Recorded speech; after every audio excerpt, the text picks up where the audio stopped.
morning to you. How are you doing today? Good morning, Grayson. Fine. Thank you very much. We're glad to hear that you are doing well on your end, despite a lot of recent news, of some of which we will get into in just a little bit. But we want to start with stats for the month of October, and even as we creep into the month of November. What do you have for us on that end? Well, October was a big month, as we've continued to expect. We served 494 households, which equated to 1,457 individuals in our county. And again, the new number, what we put out there every month, this time was 69. So every month it appears that our new continues to grow. I mean, it was 53 was our low in the last 4 months, 63, 67, now 69 on new families that had not been to our pantry before. So the stats are going up. As you asked about November, we've only been open 2 days in November. One was Saturday, which is usually our normal small day. 54 families this last Saturday. Again, 55 on Tuesday morning. If that continues, Grayson, November could easily be a 650 number. And if we get our normal Thanksgiving 100 family bump that we normally get in November, we could be looking at 750 families. It's big numbers. Big numbers, especially when you tell us about 494 households as of the last month, 1,457 individuals as part of those, 69 new households too, expecting upwards of 750 here in November. What's going on with that? What can you tell us? Well, as everybody's heard, it's been on the news. SNAP benefits being discontinued there at the 1st of November. Although we've seen, some articles written, we don't know what the exact plan is, but we know there's a contingency fund for $4.65 billion that can help. But the article also says that only covers 50% of the households at their current allocation. So what do you do with the other 50%? Or do you give all the households half as much as you used to? What are they going to do? And is that just for a month, that 4.65, or is that annually? It didn't really say in the article because you're kind of left out there in the unknown. And then the other thing is, I guess they announced that the partial funding is going to come from the tariffs that are being collected right now. What does partial funding mean? Is that another 10%? Is it 5%? Is it the other 50%? Again, article was pretty sketchy in the way of information, not enough, and everybody starts making assumptions when you don't know what all the information is. What you're trying not to do, but also you're trying to stay informed on the situation as well and just seeing where that's at. You mentioned that 50%, right? So 50% of households would get 100% of their benefits. Or would it be 100% of households get 50% of their benefits? What does this mean to you for this month? We're expecting 750 households potentially this month. What does that mean to the community? What does that mean to you guys as the food pantry to see this just kind of up in the air status that we're in? Well, we're expecting bigger numbers, right? I mean, if we're a supplemental food pantry, we've never been the whole thing. About 50% of our current neighbors that are coming are on SNAP. About 50% of the people that are coming in aren't making it, but are not eligible for SNAP. So does that mean our SNAP neighbors are going to jump? That's what we think is going to happen. So we think some people that we've not been helping are probably going to come through the doors and need help because of the lack of SNAP, or the less amount of SNAP, or the delay in SNAP, whatever it may be. We're expecting those numbers to continue to push just like it has the first 2 days of November. And you had mentioned to us too that with Thanksgiving, we already expect roughly maybe 100 additional households, maybe needing this support. So this is seemingly coming at almost the worst time possible for this. Absolutely. Well, it doesn't make us feel great, but I'm sure that we got to know that this is where we're at with things right now. One additional piece to that, the new households at 69. But you also mentioned to us there that about 50% of folks that come through the doors are SNAP benefit recipients.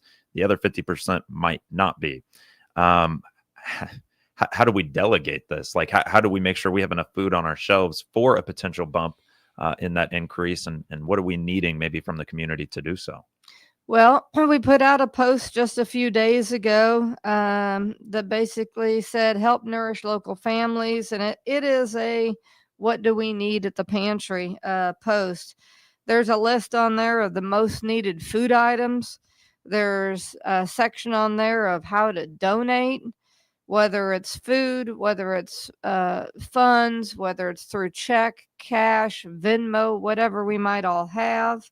uh, our location to drop off donation, the hours if you're needing help, to hours to drop off, hours to pick up, whichever you might need, and a lot of quick facts. That was just put out on the Facebook page just a few days ago.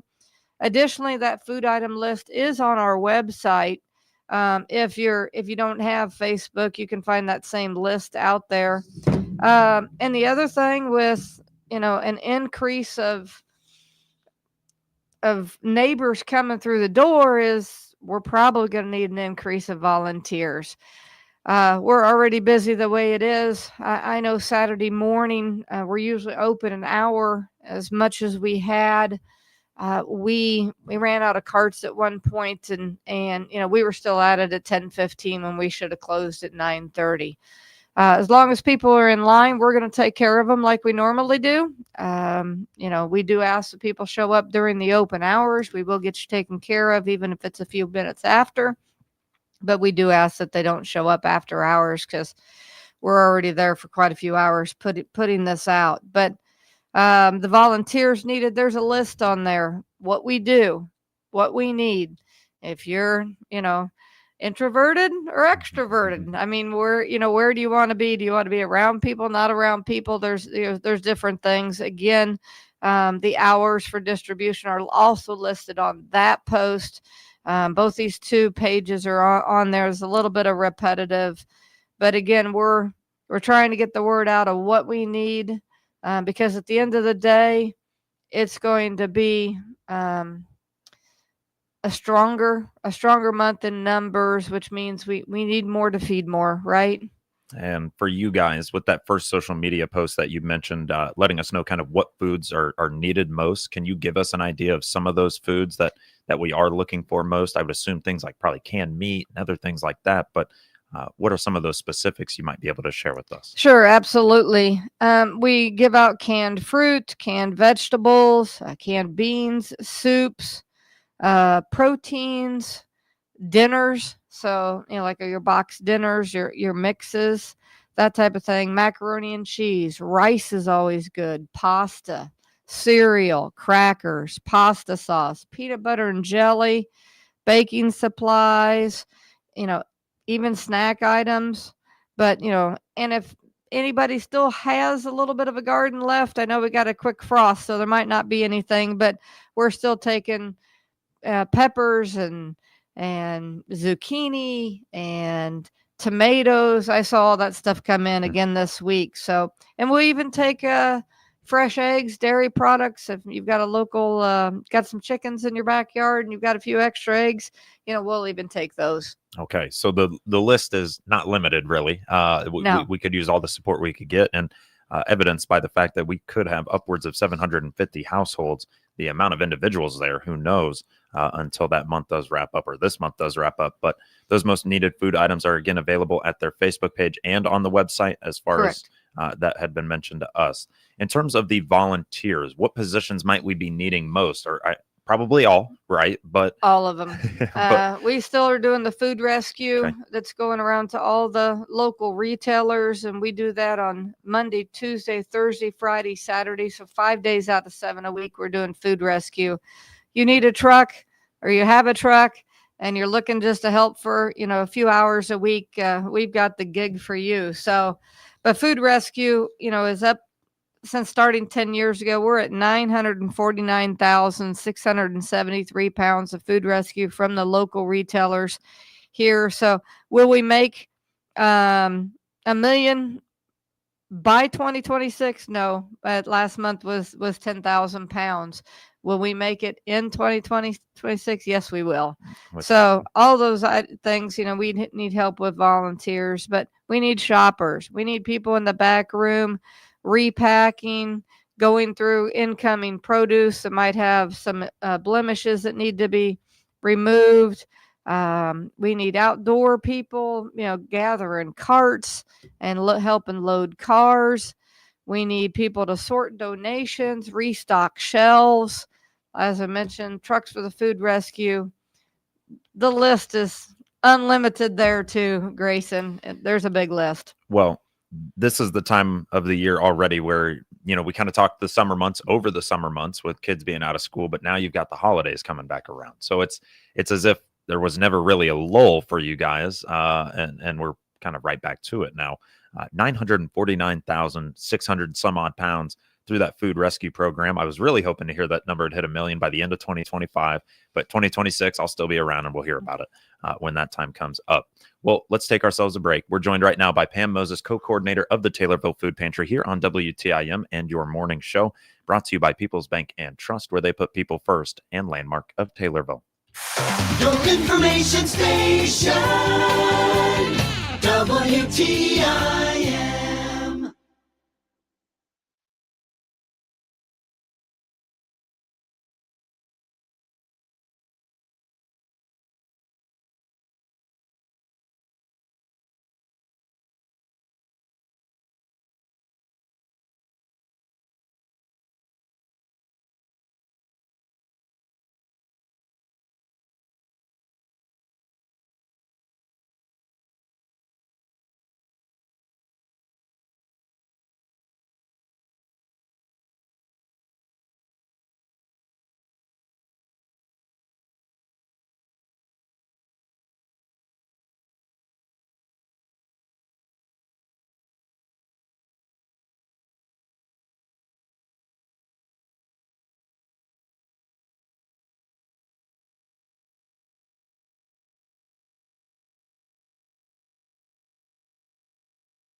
Reach customers through our 6 regional radio stations, plus capture their attention with our 36 by 72-inch digital billboard right on Route 29 in Taylorville. That's nearly 11,000 drivers seeing your message every single day while they're already listening to your radio ads. Ready to maximize your reach? Call your regional radio account manager today and put your business in front of eyes and ears across Central Illinois. Regional radio is where your message gets noticed.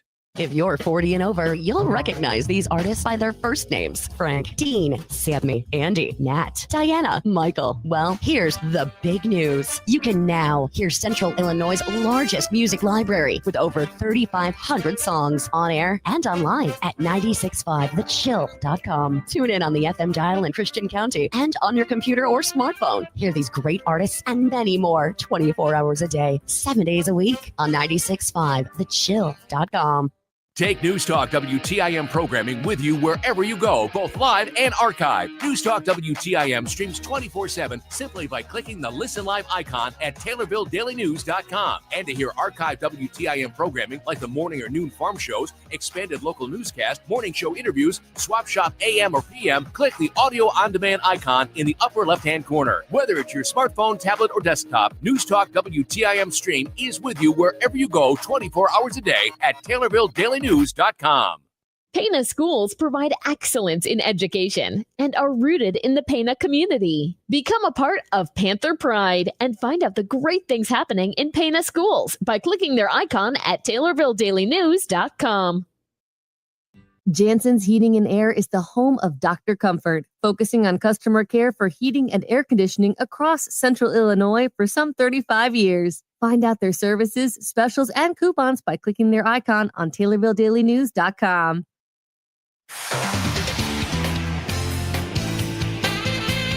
WTIM. Welcome back to WTIM, your information station, and our morning show, brought to you by People's Bank and Trust, where they put people first, and Landmark of Taylorville. I'm your host, Grayson Bauman. Joining us in this segment, we have co-coordinator of the Taylorville Food Pantry, Pam Moses. Pam and I have been talking a lot about SNAP benefits, stats for the last month, and as we make our way into November, and also some social media posts and needed food items and volunteers. that they are looking for right now with this month of November. And, well, I should just say probably moving forward. Pam Moses is here to talk to us a little bit as well about Thanksgiving. Pam, what's going on with Thanksgiving for the Taylorville Food Pantry? Well, every year we like to have a Thanksgiving giveaway if we're able. The last couple of years, we have tagged with the Taylorville Police Department to do that. So we are out looking for turkeys or other types of meat, whether it's hams, chickens, pork loins, whatever we can come up with, some major meat to put on the table. And so we've got that list split up. I know that Officer Kristen is out calling. I'm calling. Amy's calling different people to see what we're going to have this year. But we again hope to be able to give it out while supplies last. Our post for that should come out today on Facebook. It'll have a list of all your normal food items, right, that we're looking to get donations for. If you want it on your table, we want it, they want it on theirs. So your neighbors want the same thing for Thanksgiving that you do.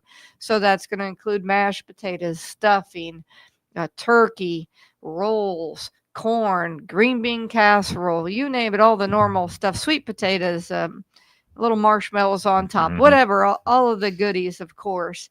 And we started it last year, and that's buy one, give one. So when the turkeys are on sale, pick up a 10 to 14 pound turkey for 50 cents a pound. And for less than $10, you're helping your neighbor have a turkey on their table.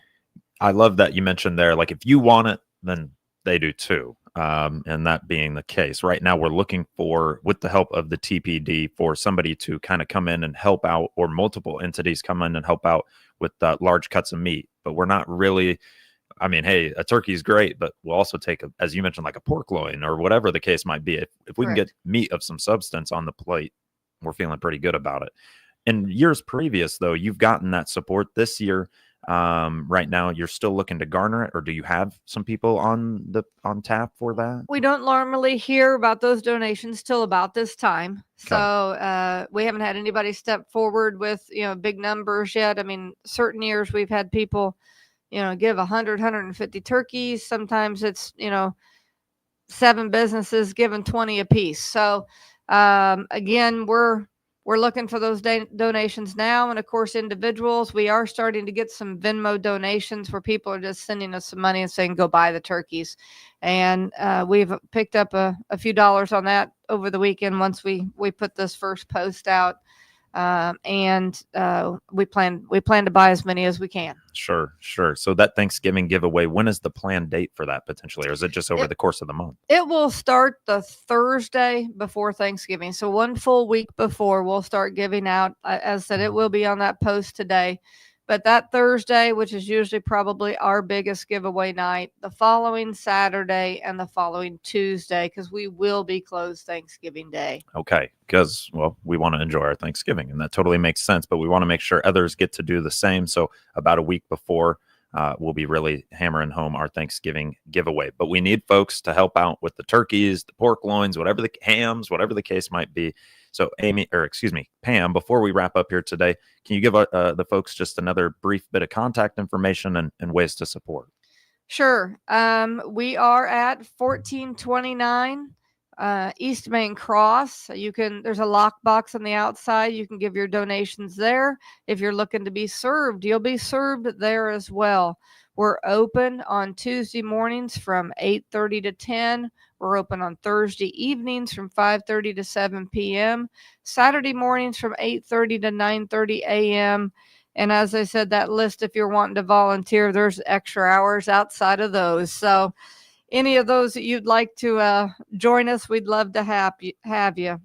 Well, Pam, it was great to have you here today to fill us in and such a timely matter, also, really, with it being the beginning of the month, and also just the support that we need. So thanks for being here, and thanks for coming as prepared as you do. Well, thank you for having us, Grayson. And of course, Pam Moses, co-coordinator of the Taylorville Food Pantry, joining us here on WTIM, your information station. The Big 870 WTIM Assumption Taylorville. 96.1 FM Taylorville. 107.5 FM Shelbyville. 107.9 FM Pena Nokomis.